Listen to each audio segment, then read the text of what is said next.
വീട്ടിലേക്കുള്ള യാത്രക്കിടയിൽ കാണാതായ കോഴിക്കോട് എലത്തൂർ സ്വദേശിയായ സൈനികനെ കണ്ടെത്തി. ബംഗളൂരുവിൽ നിന്നാണ് പ്രത്യേക അന്വേഷണ സംഘം വിഷ്ണുവിനെ കണ്ടെത്തിയത്.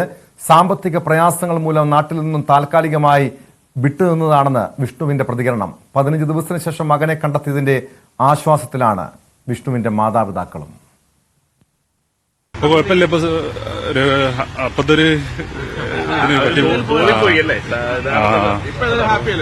ഹാപ്പിയാണ് ഞാൻ, കാരണം സാറുമാരും ഒരുപാട് പേര് ബുദ്ധിമുട്ടി, അതിലൊരു വിഷമമുണ്ട്.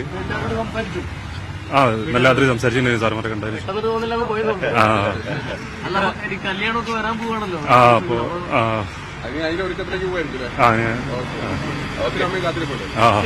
ശരി. 15 ദിവസത്തോളമായിട്ട് തീയതി തന്നെയായിരുന്നു. ഇന്നിപ്പോ പുതുവർഷമായിട്ട് നല്ലൊരു ന്യൂസാണ് കിട്ടിയത്. ഇന്നലെ രാത്രിയാണ് ഇവിടുന്ന് പോയ പോലീസ് സംഘത്തിന്റെ SI സാർ സിയാ സാറ് വിളിച്ച് അവനെ ഫോൺ കൊടുത്തിട്ട് സംസാരിച്ചത്. അപ്പോൾ പ്രശ്നങ്ങളൊന്നുമില്ല, നല്ല അതിലാണുള്ളത്. ആള് ഒന്നും പറയണ്ട, ആളോട് അങ്ങോട്ട് ഞാൻ പറഞ്ഞതാണ്, പ്രശ്നം വിഷമിക്കൊന്നും വേണ്ട, എല്ലാം ശരിയാവുന്നുള്ള സന്ദേശം ഞാൻ കൊടുത്ത്. അല്ല, ആ കാശിന്റെ കാര്യമാണ്. ഇതുവരെ അങ്ങനത്തെ ഒരു കാര്യമൊന്നും ഇതുവരെ പറഞ്ഞില്ല. ഞാൻ അച്ഛൻ മകൻ എന്നുള്ള ഇതിലുപരി ഫ്രണ്ട്ഷിപ്പ് പോലെയാണ് ഇതുവരെ പോകുന്നത്.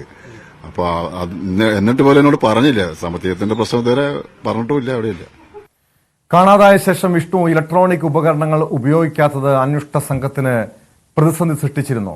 ബംഗളൂരുവിലെ ATM നിന്ന് പണം പിൻവലിച്ചതാണ് അന്വേഷണത്തിൽ നിർണായകമായത്. 17-ാം തീയതി പൂനെയിൽ വെച്ച് മിസ്സായിട്ടുള്ള നമ്മുടെ സോൾജർ കൂടായിട്ടുള്ള വിഷ്ണു എന്നയാളെ ഇന്നലെ വൈകുന്നേരത്തോടു കൂടി ബാംഗ്ലൂർ വെച്ച് നമ്മുടെ അന്വേഷണ സംഘം SI മുഹമ്മദ് സിയാദ്, അതുൽ, വൈശാഖ് എന്നിവയുടെ നേതൃത്വത്തിൽ ബാംഗ്ലൂരിൽ വെച്ച് ഇന്നലെ കണ്ടെത്തിയിട്ടുള്ളതാണ്. അദ്ദേഹത്തെ നമ്മൾ ഇന്നിവിടെ ബഹുമാനപ്പെട്ട കൊയിലാണ്ടി മജിസ്ട്രേറ്റ് കോടതി മുമ്പാകെ ഹാജരാക്കും. അദ്ദേഹത്തിന് കൂടുതലായിട്ട് എന്തെങ്കിലും സംസാരിക്കാനുണ്ടെങ്കിൽ അവിടെ അദ്ദേഹം സംസാരിക്കുമെന്നാണ് അറിഞ്ഞിട്ടുള്ളത്. കൂടാതെ ഇയാളെ കണ്ടെത്തുന്നതിന് നമ്മൾ ആദ്യമായിട്ട് രൂപീകരിച്ച ഈ സംഘത്തിൽ സൈബർ എക്സ്പേർട്ട് മുതൽ പലരും ഉണ്ടായിരുന്നുവെങ്കിലും നമ്മൾ ഏറ്റവും കൂടുതലായി അദ്ദേഹത്തെ കണ്ടെത്തുന്നതിൽ ഉണ്ടായ ബുദ്ധിമുട്ട് എന്ന് പറയുന്നത് അദ്ദേഹം ഒരു ഇലക്ട്രോണിക് ഉപകരണങ്ങളും ഉപയോഗിച്ചിരുന്നില്ല എന്നതാണ്. വിശദാംശങ്ങളുമായി MS അനീഷ് കുമാർ ചേരുന്നുണ്ട് കോഴിക്കോട് നിന്ന്. അനീഷ്, കഴിഞ്ഞ 2 ആഴ്ചയോളം കുടുംബാംഗങ്ങൾ വലിയ ആശങ്കയിലായിരുന്നു. വിഷ്ണുവിന്റെ അച്ഛന്റെ വാക്കുകളിൽ നിന്ന് അത് മനസ്സിലാക്കാൻ കഴിയും. പോലീസ് ഈ വിഷ്ണുവിനെ കണ്ടെത്താൻ വേണ്ടി തീവ്രമായ ശ്രമത്തിലായിരുന്നു. ഈ സൈബർ സെല്ലിന്റെ സഹായത്തോടു കൂടി പലയിടത്തും അന്വേഷണം നടത്തി. ഒടുവിൽ വിഷ്ണുവിനെ കണ്ടെത്താൻ കഴിഞ്ഞു. എങ്ങനെയാണ് വിഷ്ണുവിലേക്ക് പോലീസിന് എത്താൻ കഴിഞ്ഞത്? ഈ വിഷ്ണു സാമ്പത്തിക പ്രതിസന്ധി മൂലം മാറി നിന്നു എന്ന് പറയുന്നു. അത് പൂർണ്ണമായും പോലീസും കുടുംബാംഗങ്ങളും ഒക്കെ വിശ്വസിക്കുന്നുണ്ടോ?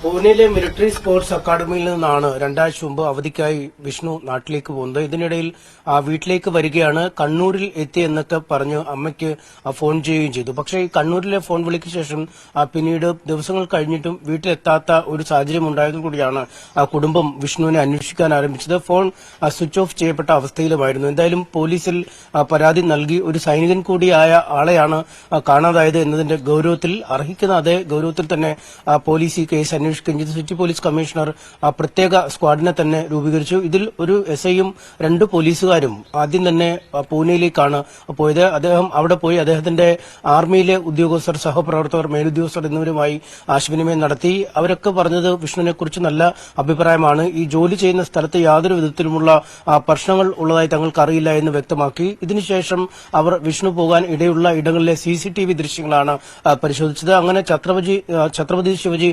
ടെർമിനലിൽ റെയിൽവേ സ്റ്റേഷനിൽ പോയിട്ടുണ്ടെന്ന് മനസ്സിലാക്കുന്നു. ഏതാണ്ട് 350-ലധികം CCTV ക്യാമറകൾ ഉള്ള സ്ഥലമാണ് ഈ റെയിൽവേ സ്റ്റേഷൻ. അവിടുത്തെ CCTVകൾ ഓരോന്നായി അരിച്ചു പെറുക്കുന്നു. ലക്ഷക്കണക്കിന് ആളുകളാണ് ഈ ദിവസങ്ങളിൽ അവിടെ നിന്നും യാത്ര ചെയ്തിട്ടുള്ളത്. പക്ഷേ അവരിൽ നിന്നും വിഷ്ണുവിനെ കൃത്യമായി കണ്ടെത്താൻ കഴിഞ്ഞു എന്നതാണ് ഈ കേസിൽ ആദ്യം നിർണായകമായി മാറിയ കാര്യം. പിന്നീട് ഈ റെയിൽവേ സ്റ്റേഷനിൽ നിന്നും ഒരു ട്രെയിനിൽ കയറി എന്ന് അന്വേഷണ സംഘം കണ്ടെത്തുന്നു. ആ ട്രെയിൻ തിരിച്ചറിയുകയും അതിന്റെ റിസർവേഷൻ ചാർട്ട് പരിശോധിക്കുകയും ചെയ്യുന്നു. അത് മൈസൂർ മൈസൂരിലേക്ക് പോയ ട്രെയിനാണ് എന്ന് കണ്ടെത്തുന്നു. പിന്നീട് മൈസൂരിൽ അന്വേഷണം എത്തിയെങ്കിലും മൈസൂരിൽ നിന്നും അദ്ദേഹം വീണ്ടും പോയതായി മനസ്സിലാക്കുന്നു. തുടർന്നാണ് ബംഗളൂരുവിലേക്കാണ് അദ്ദേഹം പോയതെന്ന് മനസ്സിലാക്കുകയും ചെയ്തു. ഇതിനുശേഷം അന്വേഷണ സംഘം ബംഗളൂരുവിലെത്തുകയും അവിടുത്തെ ചില CCTV ദൃശ്യങ്ങളൊക്കെ വിശദമായി പരിശോധിക്കുകയും ചെയ്തു. ബംഗളൂരുവിൽ ആളെത്തിയിട്ടുണ്ട് എന്ന് പിടികിട്ടി. പക്ഷേ ബംഗളൂരുവിൽ എവിടെ പോയി എന്നതിനെക്കുറിച്ച് യാതൊരു ചിന്തയുമില്ല. അതായത് അന്വേഷണ സംഘം എത്തുന്നതിന് 2 ദിവസം മുമ്പ് അതത് സ്ഥലങ്ങളിൽ നിന്നും മുന്നോട്ട് പോകുന്ന ഒരു പ്രവണതയാണ് ഈ അന്വേഷണത്തിൽ ആദ്യഘട്ടത്തിൽ ഇവർക്ക് ബോധ്യമായത്. എന്തായാലും 31-ാം തീയതി എന്നത് വളരെ നിർണായകമായ ഒരു ദിനമെന്ന് ഇവർ കരുതിയിരുന്നു. കാരണം 31-ാം തീയതിയാണ് ഈ പട്ടാളക്കാർക്ക് ശമ്പളം ഇടുന്ന ദിവസം. എന്തായാലും ആ ദിവസം കാത്തിരിക്കുകയും ശമ്പളം ഇട്ടതിന് തൊട്ടു പിന്നാലെ ബംഗളൂരുവിലെ ഒരു ATM-ൽ നിന്നും ഈ പണം പിൻവലിച്ചതായി പോലീസ് കണ്ടെത്തുകയും ചെയ്യുന്നു. തുടർന്ന് ഈ ATM ഇരുന്ന സ്ഥലം കണ്ടെത്തി അവിടേക്ക് എത്തി. അവിടെ എത്തിയപ്പോൾ അതിന് സമീപമായിട്ട് 350 ലോഡ്ജുകൾ ഉള്ള ഒരു മേഖലയാണ്. ആ ഓരോ ലോഡ്ജിലും ഇവർ കയറി പരിശോധിക്കുന്നു. അങ്ങനെ ഒരു ലോഡ്ജിലെ ലിസ്റ്റിൽ നിന്നും വിഷ്ണുവിന്റെ പേര് കണ്ടെത്തുന്നു. പക്ഷേ ഇവർ പരിശോധിക്കാൻ എത്തിയപ്പോഴേക്കും ആ ലോഡ്ജ് വെക്കേറ്റ് ചെയ്ത് അവിടെ നിന്നും വിഷ്ണു പുറത്തേക്ക് പോയി കഴിഞ്ഞിരുന്നു. പിന്നീട് വലിയ തിരക്കേറിയ ഒരു സ്ഥലത്തിനിടയിൽ വെച്ചാണ് ഒടുവിൽ ഈ വിഷ്ണുവിനെ പോലീസുകാർ ശ്രമകരമായി കണ്ടെത്തുകയും കാര്യങ്ങൾ പറയുകയും ചെയ്തത്. എന്തായാലും നാട്ടിൽ വലിയ കോലാഹലങ്ങൾ, അന്വേഷണം എന്നിവയൊക്കെ തനിക്കായി നടക്കുന്നുണ്ട് എന്ന വിവരം വിഷ്ണു അറിഞ്ഞിട്ടില്ല എന്ന് പോലീസ് ഉദ്യോഗസ്ഥരോട് പറയുകയും ഉദ്യോഗസ്ഥർ കാര്യങ്ങളൊക്കെ പറഞ്ഞ് ധരിപ്പിച്ച് അദ്ദേഹത്തെ നാട്ടിലേക്ക് കൊണ്ടുവരികയുമായിരുന്നു. എന്തായാലും സാമ്പത്തിക ബുദ്ധിമുട്ട് തന്നെയാണ് ഇങ്ങനെ ഒന്ന് മാറി നിൽക്കാൻ തന്നെ പ്രേരിപ്പിച്ചതെന്നാണ് വിഷ്ണു പറയുന്നത്. വീട് പണി നടക്കുകയാണ്, വിവാഹം അടുത്ത് തന്നെ നിശ്ചയിച്ചിരിക്കുന്ന സാഹചര്യം, വീട് പണിക്ക് പൂർത്തിയാക്കാനുള്ള പണം തന്റെ കൈവശമില്ല,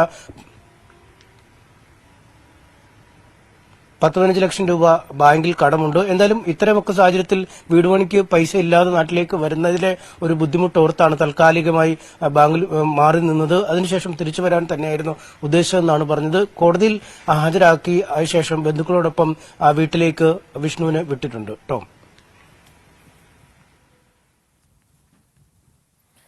വ്യക്തമാണ്. കോഴിക്കോട് നിന്ന് MS അനീഷ് കുമാറാണ് വിവരങ്ങൾ നൽകിയത്. വീട്ടിലേക്കുള്ള യാത്രക്കിടയിൽ കാണാതായ കോഴിക്കോട് എലത്തൂർ സ്വദേശിയായ സൈനികനെ ബംഗളൂരുവിൽ നിന്നാണ് കണ്ടെത്തിയത്. പ്രത്യേക അന്വേഷണ സംഘം, കോഴിക്കോട് നിന്നുള്ള പ്രത്യേക അന്വേഷണ സംഘം ബംഗളൂരുവിൽ നിന്നും വിഷ്ണുവിനെ കണ്ടെത്തി പിന്നീട് തിരികെ നാട്ടിലെത്തിച്ചിട്ടുണ്ട്. അതിന്റെ ആശ്വാസത്തിലാണ് വിഷ്ണുവിന്റെ കുടുംബാംഗങ്ങൾ.